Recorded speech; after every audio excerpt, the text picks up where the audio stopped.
Hi, Simon Chappell here. I'm the Quit Alcohol Coach, and as always, I'm here to help you smash your sobriety. So today I'm down by the sea. I'm having a few days away. I'm up on the 13th floor, so hopefully I won't get vertigo with this wonderful backdrop behind me. I wanted to talk about taking a month off of alcohol. Today's the start of a new month, and I want to show you everything you need in order to successfully take a whole month off of drinking. And maybe at the end of it, who knows, you might just want to carry on and move into an alcohol-free life. But let's take one step at a time. Now, before I start, if you enjoy the videos on my channel, there's new ones every Tuesday and every Thursday. So please hit the subscribe button and the bell notification to make sure you get an alert when new videos are released. And if you feel like you need more support when it comes to quitting drinking, then check out my awesome stop drinking program at joinbesober.com. So if you're thinking of taking a break from drinking, maybe dry January, sober October, or sober September, who knows? I applaud you for taking that step, and it might mean that you've been having thoughts about your relationship with alcohol and worrying about how much you drink. So why don't you see if you can take that break? See if you can easily have 4 weeks without drinking. And I'm going to give you some tactics to ensure that you not only get through the month, but you enjoy it at the same time. And the first thing I want you to do is to journal your experience. I want you to write down every day what you're noticing changing about yourself. Some of it might be good, some of it might be challenging or difficult emotions that you're finding coming up. Get it all down in writing so that you're giving yourself some data that you can look back on as you approach the end of that month without alcohol. It really is so important to journal everything. I know it can seem like a pain in the butt, but I can't emphasize enough the importance of making sure you keep a journal. Try and detail everything that's coming up for you, how your sleeping is, how your diet is, how you're feeling internally, what your mood looks like. Is your anxiety up or down? Do you feel more or less stressed than normal? If you go out in social situations, are you having more or less fun than you normally have? If you don't get this information down, then it's going to make it harder for you to make a decision at the end of your month without drinking. And you might just think, actually, alcohol was helping my life, when in fact you've got the data to prove that an alcohol-free life would actually be better for you. It's also really important to be as motivated as possible as you embark on a month without drinking. And I think educating yourself is a crucial part of that journey. Learning about what living alcohol-free actually looks like and understanding the best tips, tactics and strategies to ensure that you can do it without using willpower, without feeling frustrated or down or deprived, and actually have a good time while you're quitting drinking. And the best way I've found to get motivation is by arming yourself with some really good Quit Lit. Quit Lit is alcohol-free books that will help you quit drinking. And my own book, The Sober Survival Guide, my new book, How to Quit Alcohol in 50 Days, that comes out towards the end of the year. And you can pre-order that now if you feel like it might be something that you'd find useful. Something else that's going to really help you during a month without alcohol is at the start to write down all the reasons you think you like to drink, all the benefits that you think you get from alcohol, and take a look at how true those beliefs and those stories you're telling yourself actually are. Are they really true? And as you go through the month, try and look at the evidence around that and start to dissect the beliefs, because you'll probably find that some of the things you're telling yourself actually turn out not to be true. I used to firmly believe that alcohol helped me de-stress. I used to believe I couldn't have fun unless I drank. It was all completely untrue, but I firmly believed it.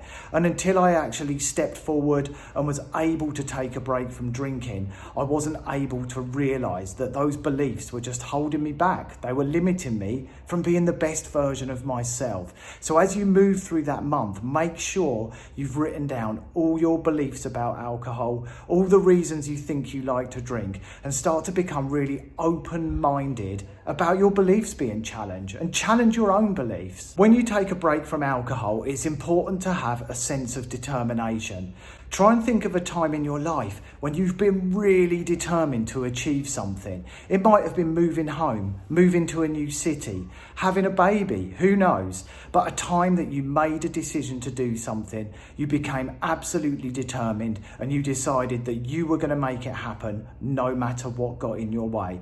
That is the same sense of determination I'd like you to adopt as you move into a month without drinking. It's really important to feel positive, determined, and have a sense that you're going to do this no matter what gets in your way. Make an absolute commitment to yourself and start to feel really determined and really passionate about what you're going to notice and what you're going to experience over that month without drinking. Now, I'm not going to sugarcoat it for you. You can experience some discomfort when you stop drinking.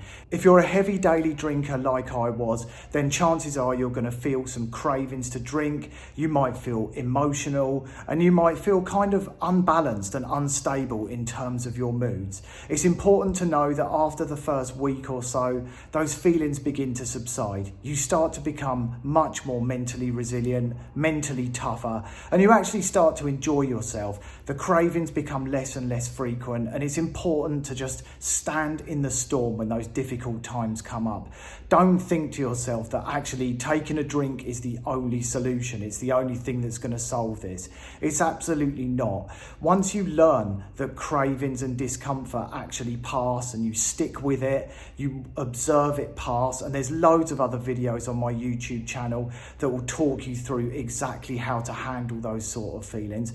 Once you know that they're going to pass, they just become so much easier to deal with. But in the midst of those difficult feelings, it can seem as if they're never going to end. But the fact is they do, and they often only last 15 or 20 minutes, but it can feel like forever. Every minute can feel like several hours. But once you've done it and you've stood with the first one and allowed it to pass, you'll know that every other one's going to pass, and they'll start to become less and less frequent. And that's the really important thing for you to understand. Until you're able to do that, to sit with a craving, to see it through, to see it to the other side where you come out of it, then you're going to really, really struggle on this journey, because you'll keep thinking that alcohol is the only solution and it's going to keep calling you back. You've got to learn to sit with any discomfort and come out the other side of it. And do watch the other videos on my channel that are going to show you exactly how to deal with those. And on the same kind of topic, as you move through that month, try and notice your feelings. Many of us heavy drinkers have suppressed our feelings for years and years, and often it's from things relating to our childhood, and I talk about that on some of my other videos. But we've put up an emotional brick wall in many cases, and we don't really feel our feelings. Instead, we wear a mask of alcohol. I certainly did for over 2 decades. I never connected with the real version of myself. But once I quit drinking and that mask came off, I started to feel my feelings again. And it can feel pretty weird and uncomfortable at times, especially when you experience feelings of sadness or loneliness, or even feelings of unworthiness or issues around self-esteem. It can feel a little bit strange, but by reconnecting with your feelings, you're going to learn to love yourself again. And when you can love yourself, you can love other people. I know it sounds a little bit woo-woo, but it's absolutely true. And of course, as you're reconnecting with those feelings, you're going to reconnect with feelings of happiness, feelings of true joy that probably alcohol has sucked out of your life over the time that you've been drinking. And this is why I want you to journal everything, because when you notice these things, you're going to realize how good life is when you don't have alcohol involved. If you're taking a month away from alcohol, it's important not to use willpower. I often see people, they take a break during dry January or sober October, and all they're thinking about is that last day of the month so they can go to the pub and drink. They're gritting their teeth for the entire month. It just feels like a massive, uncomfortable challenge. Whereas if you come into it with a sense of excitement, a sense of curiosity about what you're going to find out, you'll find that the entire experience is completely different for you. So try and reframe it and look at it from a completely different perspective. Try and notice what you're gaining, not what you're losing, and try and drop any need for willpower. If you feel passionate and excited about what you're doing, the need for willpower goes out of the window. It's also really important to make yourself accountable. And I think if you're doing a month without alcohol, it's great to try and get some sponsorship. Maybe you could raise some money for charity, or maybe you could just announce it on your personal Facebook or Instagram page so that you apply some positive pressure to yourself by way of letting everybody know that you're doing it. And sure, that might feel kind of uncomfortable, but we should be able to get through 4 weeks without drinking. And I think it makes sense to announce it and to apply that little bit of extra pressure so you know that if you do take a drink, you're going to have a sense of letting people down as well as letting yourself down. And as I say, I think you should be able to take a month away from alcohol. If you take on board all the tips that I'm sharing in this video, you should be able to do it with relative ease. And I'm hoping that you'll actually enjoy the experience, you'll learn a lot from it, and you'll grow as an individual. And hopefully towards the end, you'll be thinking about whether you actually want alcohol in your life at all, and maybe you'll quit for the long term. Wouldn't that be an amazing thing? As well as making yourself accountable, I also recommend surrounding yourself with people who are doing the same thing. Now, if you're doing one of the 1 month challenges, Sober October or Dry January, you'll find that there's probably Facebook groups specific to those, or you might be doing it with some friends and you can just align together in a WhatsApp group, for example. But you're also welcome to join my Facebook group, which is completely private. And in there, you'll find loads of people who are either taking a break from drinking, quitting alcohol altogether, or they're sober curious, where they're just finding out what an alcohol-free life might look like to them. But by doing that, you're going to be able to connect with people who are on the same journey. They'll be able to give you advice, tips, and they'll be there for you if you encounter any difficulties or challenging times during that month without alcohol. It's also a great idea to take a selfie at the start. You would not believe how many things change over the course of a month without drinking. Our skin improves, the darkness under our eyes begins to fade away, and we notice often the bloating in our face fades down as well. When we drink, our body hangs on to as much hydration as possible, and it can be really noticeable in our face. So if you take a selfie at the beginning, you can take another one towards the end of your break, and you can notice the difference. And again, this might be another reason for you to consider not drinking over the longer term. You never need to pay for Botox again. Your skin's going to improve so much. People will be asking you, how come you suddenly look 10 years younger? How good is that? And I'd also recommend weighing yourself at the start as well and making a note of how much you weigh.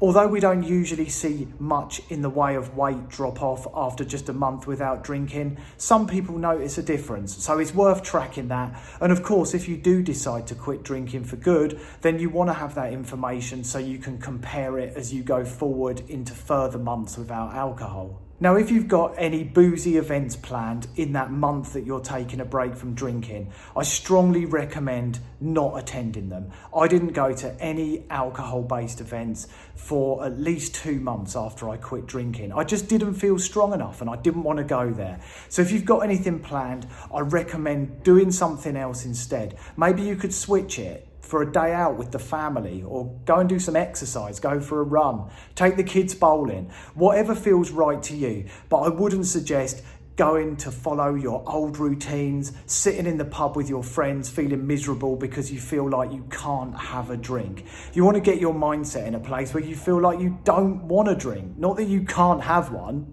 And you're going to find that you've got a lot of extra time on your hands because you're not going to be drinking. If you were drinking every day like I was, that's a lot of time. I added up the hours I spent drinking and it was well over 30 hours every week. That's a lot of extra time. So make sure you use that time wisely. Maybe you could start reconnecting with some of the hobbies that you used to love, that you used to do all the time before alcohol sucked the joy out of them.